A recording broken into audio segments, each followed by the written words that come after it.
All right, so we are with Warcry, and can you introduce yourself and what you do in the band? Joe Iacinno, drums. Vinny Fitzgerald, vocals. Marty Fitzgerald, guitars. Steve Ahlers, guitars. Okay, and we are missing one member, I believe, right? Yeah, Paul Speckmann. Paul Speckmann. And Paul plays bass. Absolutely. Okay. Master and... Let's get back to the very beginning of the history of the band. So, how did Warcry become a band? And when? Steve and Paul were doing a lot of playing together. We all grew up in the same area. Since within a one-block radius. Yeah, from little kids. And then Steve has let me know that him and Paul were playing around and just jamming some tunes, Sabbath, Priest stuff. And so I'm like, okay, cool, man. I got to join in with this. So, like, literally the three of us were just sitting around Paul's bedroom, no percussion, no nothing, and just no vocals. We would just play songs, man. Just play songs. Then we just literally started writing our own material. So by the time we got, put a band together and played out, it was obviously a mixture of original material and then, stuff like Sabbath and Tigers of Pantang and Angel Witch and stuff like that. Mm-hmm. Now at that time, metal was really becoming strong.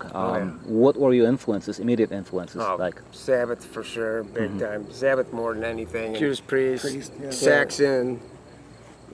Yeah, bands like that. We loved Angel Witch. Iron Maiden too was a huge influence too. But I mean, we were more of a Sabbath type band with the heaviness and not so Yeah, a little more doom. And Paul was more like going more for like Venom and shit like that. Remember?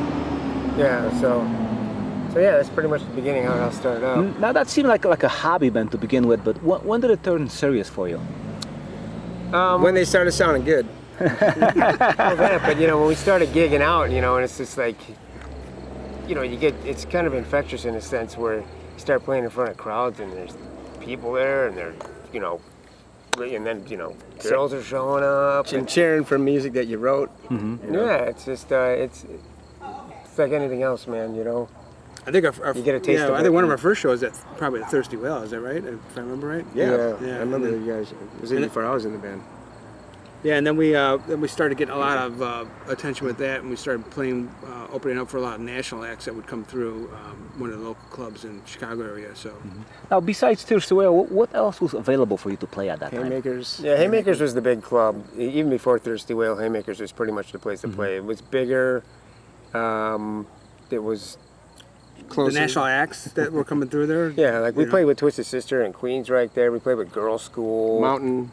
Yeah, Leslie West Joe Mountain. Perry Project, Girl School. Mm-hmm. Yeah. What about the songwriting? When did the songs start to come together? That's a good question. Because a lot of bands play covers and then they kind of mutate into original material. Yeah, I mean, we played originals. When the very first gigs we started playing, we had original material, like maybe 3 or 4 songs. Avalanche. Yeah, it's just like it's like I didn't want to be a cover band back then, but when you want to kind of start earning your stripes more or less and getting into clubs and getting people to listen to you and getting that experience on stage. The clubs wouldn't let you pretty much go and do all original because people didn't know your music, so you had to integrate your own material with cover songs, until you became good enough where people wanted to hear your original material as opposed to anything that you're covering, so. Mm-hmm. At one point, did you guys realize that you actually have something when it comes to original material that this could go somewhere? You know what? I'll be honest with you. For me, it wasn't until I forgot what the radio station was. It was like a college station out of New York that had like I don't know if it was a top 20, top 20 like metal where people would call in and request. And I think when we released our demo, Trilogy of Terror. Yeah, it's you started hearing rumbles because obviously that's before internet, it's before anything else. So you really don't know what kind of effect you're having out there in front of people. True. As far you really just you're really getting any feedback unless you're actually playing a live show. You can be in your garage rehearsing and so forth. But we started getting news back from this one radio station like we were charting above Priest. We were like charting like in the top 3 or something. And somebody sent me a copy of this thing. And it's just so weird to see like number 2 or something, Warcry, Trilogy of Terror, and then like Judas Priest down at like 7, and it was just like wow, people are digging this. It's cool. Now you mentioned the demo already. How long did it take before that became reality, and what was it like to record that demo back then? You know, we recorded that demo, like, you guys remember, it was like in Chicago. Solid Sound in Evanston, wasn't it? No, that wasn't it. What, an 8-track studio? It was somewhere like down, like Yeah, it was really small. Yeah. You guys did the Forbidden I remember Evil, whose right? friend it was No. or something. We had some Yeah. connections, said, come on in and record this. And we just basically knocked it all out. Yeah, but you know, it's funny, you know, like anything else, I mean, with technology, it just grows leaps and bounds. But like, I go back and listen to that Trilogy of Terror, and it's just like, oh my God, you know, I wish we could do that today. You know what I mean? Make it sound like a million times bigger, because to me, it doesn't capture what the band sounded like live. A lot of bands had that problem in the past. Yeah, Yeah, sure. especially, you know, that long ago, because I mean, it's a long time ago we did that, but you know, people still dig it, man. You know, and that's I can't complain about that. You know what I mean? So when the demo came out, like, how did you get it out of the Chicago area? It's a good question. Anybody remember that? Well, it got to New York to that radio station did. somehow. you Yeah, know. and then Metal Blade Records was looking for something for their Metal Massacre True. Volume 4, and I think we set them the 3-song Trilogy of Terror, and they Picked Forbidden Evil. Yeah, and picked Forbidden Evil and we re-recorded it for that. So that's Yeah, we re-recorded Forbidden Evil. Like the Trilogy of Terror, Forbidden Evil is a different recording than the Metal Massacre Volume 4.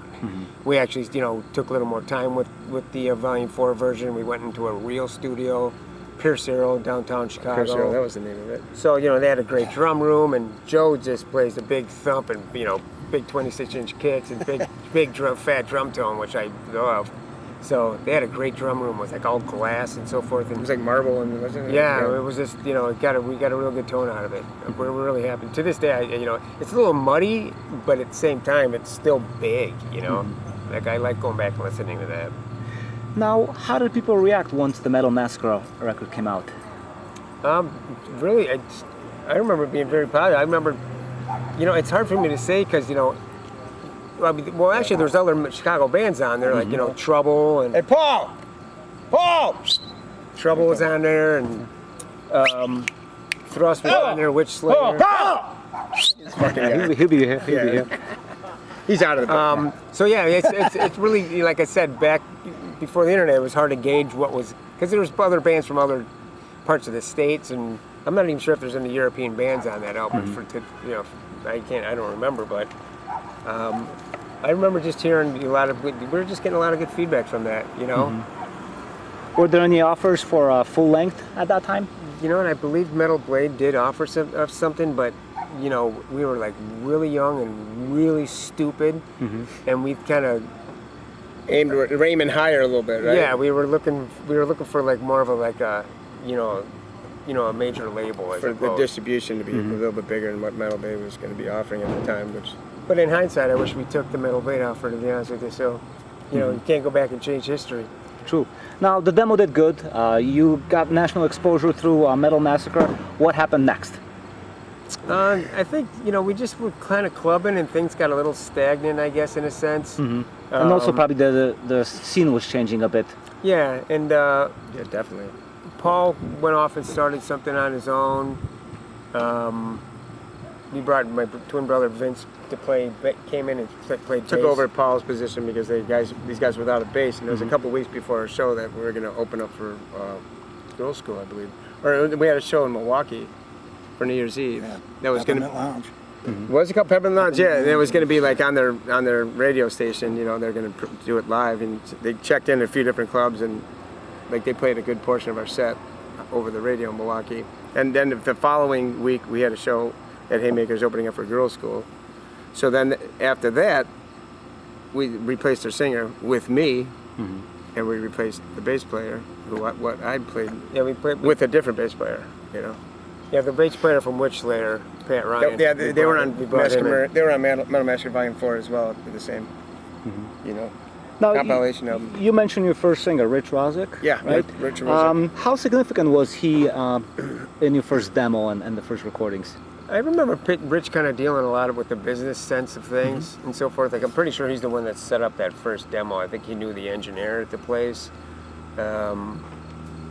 But yeah, I don't know. Which is great, you know. He'd say, I mean, his songwriting ability was better than his vocal ability, though. You know, so that's what changed things as far as moving forward is concerned.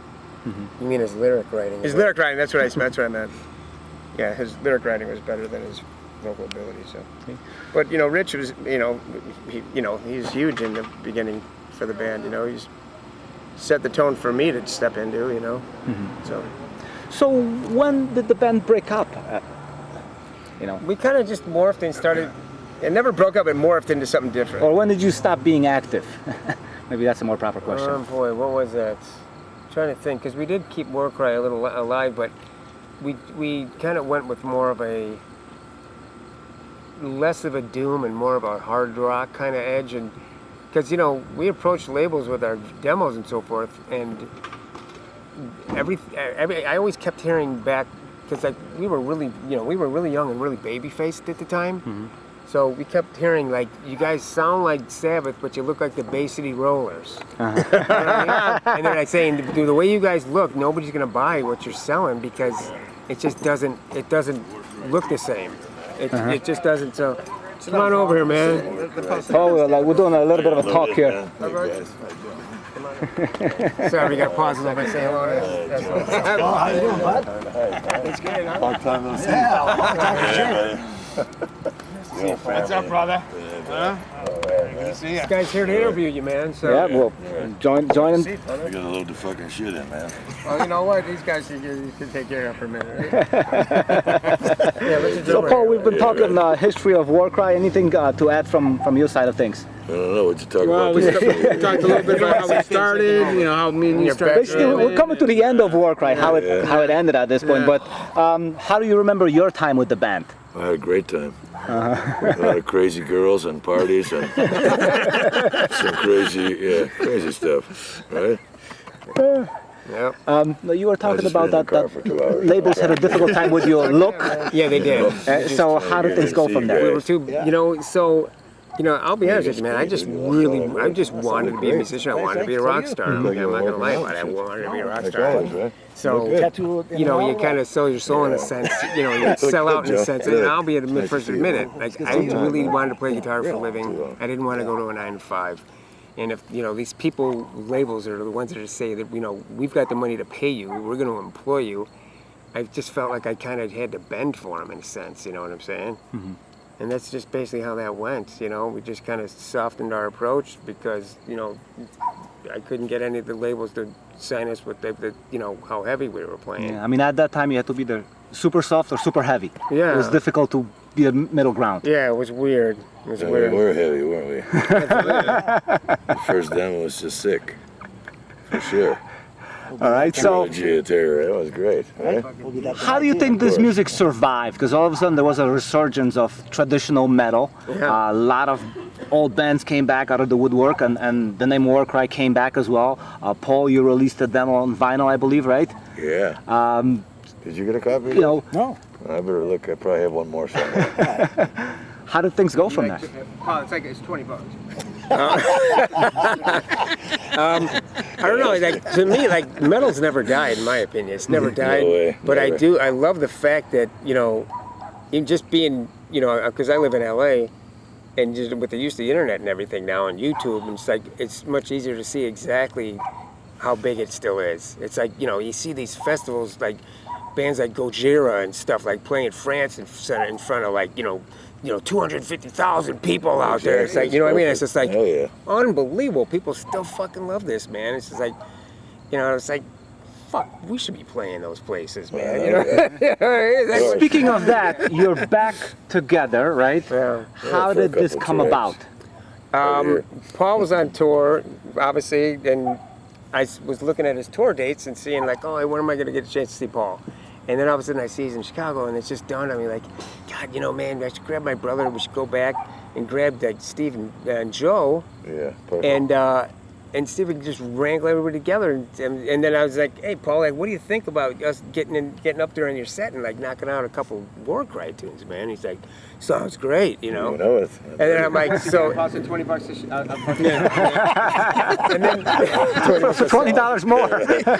each. Yeah, right. Each. So it just so happened when that happened, I actually saw that Steve and Joe were both online, you know, both online at the same time. So I hit him up in real time, and then I went back to Paul. I'm like, hey man, everyone's in. And he's Yeah, like, it's like that. I'm in, man. Whatever. That's it. You got it. yeah. So tonight will be the historic night. This had never Everyone. happened before. No, not No. for what? Been a Just couple gotta- years. 40 years or something? Yeah, it's been a few years.